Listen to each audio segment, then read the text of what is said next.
আসসালামু আলাইকুম। ভাইরাল সাংবাদিক বাইরে বলছিলাম।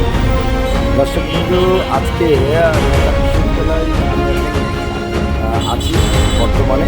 আসলে কিছু কিছু নিউজ আমরা যেগুলো দেখি, অনেকগুলো প্রবলেম আছে। কী প্রবলেম আছে একটু আমার ভিডিও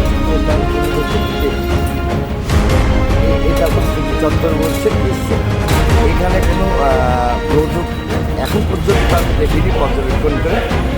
দর্শক কিন্তু আরও কিছু কথা বলি, যেগুলো মিডিয়া এই গুজব ছড়াচ্ছে, তাদের পক্ষেও ভালো হবে না এবং দেশের পক্ষেও ভালো হবে না। একটা নতুন প্রধানমন্ত্রীকে সুযোগ দিতে হবে, অন্তত 5 বছর সুযোগ দিতে হবে না, সুযোগ দিতেই হবে। তাছাড়া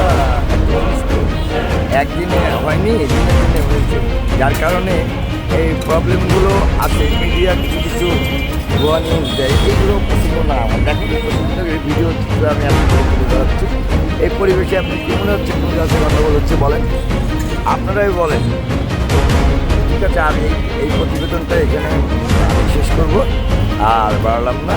দর্শক কিন্তু ফোনে চার্জ নেই, যার কারণে আমি ক্যামেরাটা আপনাকে নিতে পারছি না। ধন্যবাদ। আমি ভাই যে ভাইরাল সাংবাদিক বলছিলাম।